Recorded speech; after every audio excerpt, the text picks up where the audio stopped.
Hai teman-teman, jumpa lagi dengan saya Julie Pau. Kali ini saya mengajarkan teman-teman cara pencampuran tepung di kue moho supaya bisa merekah dengan sempurna. Kalau resepnya teman-teman silakan buka di video-video saya yang lalu ya. Karena di video-video saya yang lalu udah banyak resepnya. Kali ini saya ajarin teman-teman dengan contoh kue moho yang akan saya jual ya. Tapi ini buatnya banyak. Kalau yang sedikit-sedikit ada di video saya yang lalu-lalu. Ini saya untuk jual punya. Jadi dia banyak. Kalau tepung saya nggak timbang ini ya. Karena saya untuk jualan sudah biasa buatnya sebanyak ini. Yang penting adonannya tidak terlalu kental atau terlalu encer.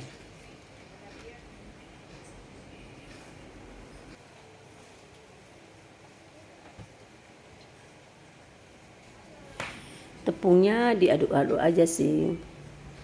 Cuma hasil akhirnya kita harus tahu. Dia nggak boleh terlalu kental, tidak boleh terlalu encer. Nah, ini dicampur-campur terus aja gini.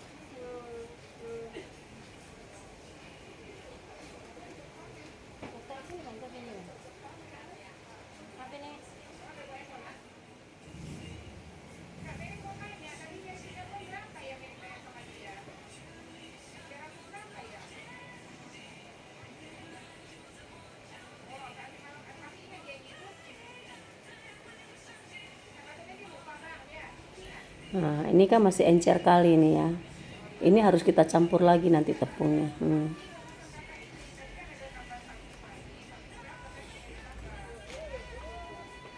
Kalau di resep-resep saya yang lain udah ada timbangan, semua timbangannya udah ada. Karena dia kan sedikit ya, sedikit lebih mudah cara pencampuran tepungnya, resep-resepnya. Tapi kalau udah banyak gini kita nggak bisa bilang, oh tepungnya sekian-sekian, nggak bisa. Nanti kadang-kadang tepung yang kita takar, kita bikin jadi banyak itu belum tentu bisa sesuai keinginan kita ya. Seperti adonannya yang harus pas, nggak bisa. Makanya nggak pernah saya timbang ini kalau tepungnya.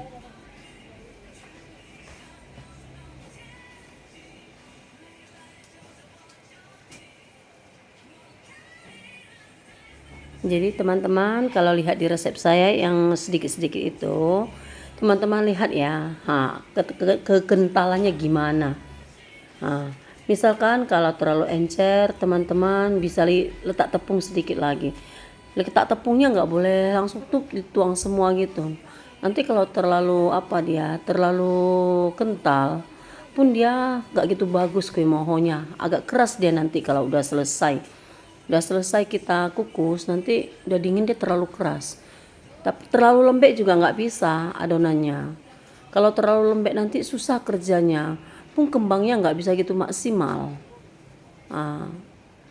Itulah. Kadang-kadang buat kue moho ini memang mau banyak latihan juga sih. Tapi kalau udah sering buat kue seharusnya udah tahu lah ya. Tapi bagi yang pemula bisa belajar pelan-pelan. Tapi tetap enak kuenya. Yang penting adonannya sih.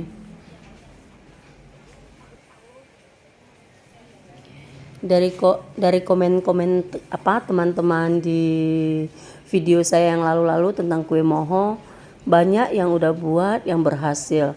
Tapi ada juga dia bilang kurang kembang gitu.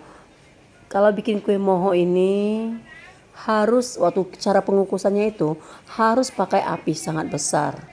Kalau apinya nggak gitu besar, kembangnya pun nggak gitu bagus dia.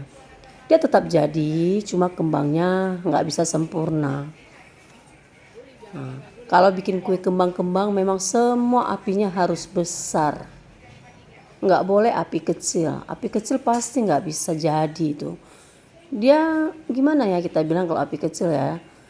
Api kecil dia nggak bisa paksa kembang gitu dia. Kalau api besar kan dia langsung gitu kan langsung kembang dia.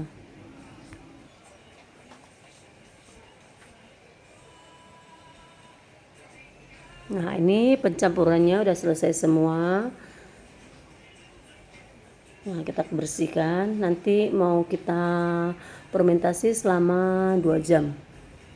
Mau kita kembangin ya, mau kita kembangin selama 2 jam. Ini kalaupun kita lihat udah agak kembang dia, sekitar 1 jaman, jangan kita kukus dulu. Karena kalau 1 jaman nanti kurang bagus dia, kurang bagus kembangnya. Dia harus paling cepat 2 jam. Paling cepat 2 jam. Nah, kalau udah 2 jam, nanti kalau misalnya kita belum kukus, kita aduk dulu dia, kasih turun. Kasih turun itu buih-buih. Nanti dia kembang ini kan, kita harus kasih turun. Nah,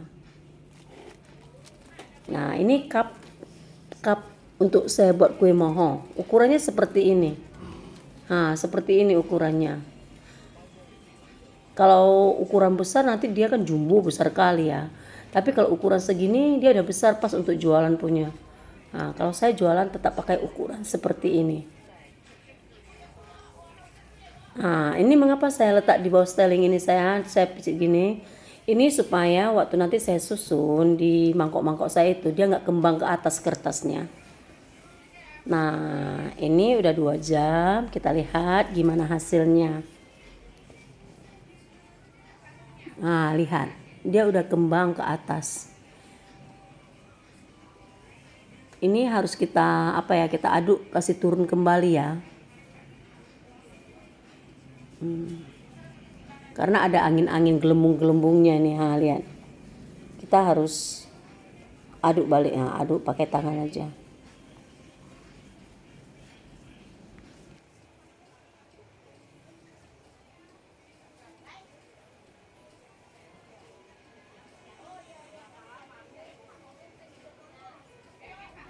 Ini udah mau saya kukus. Ini sebelum saya kukus apinya udah saya hidupin ya, airnya udah saya panasin, udah mendidih besar. Jadi ini tinggal saya kukus. Kita lihat gimana nanti hasilnya.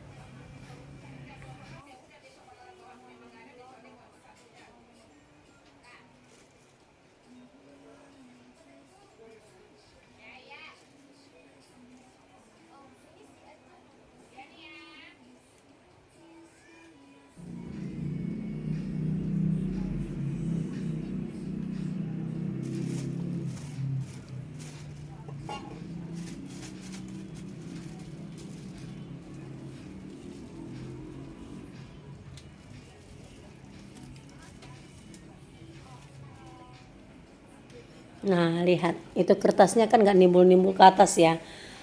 Kalau nggak kita letak di styling bawah gitu atau kita tekan dia, kadang-kadang itu kertas cetakannya bisa timbul-timbul, agak susah kita jadi kerjanya.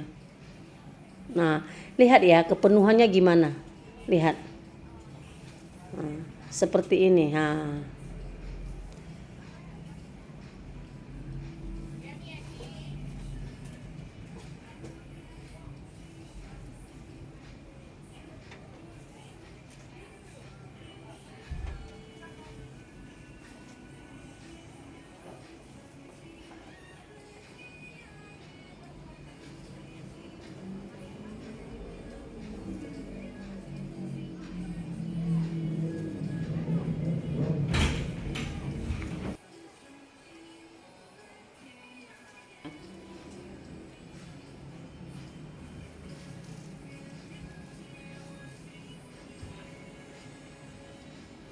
Nah, kalau dia terlalu encer, dia nggak bisa seperti ini, dia langsung turun semua.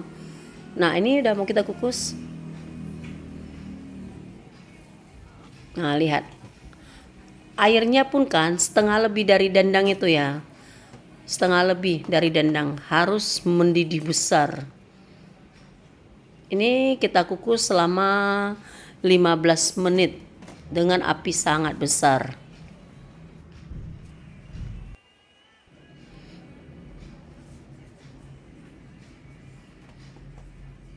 Nah, ini udah 15 menit, udah bunyi jamnya. Timernya udah bunyi. Nah, lihat, seperti ini hasilnya. Ya.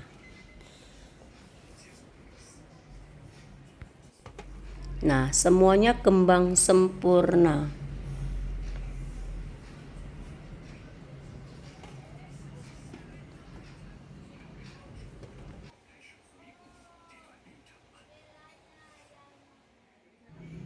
Nah, ini hasilnya.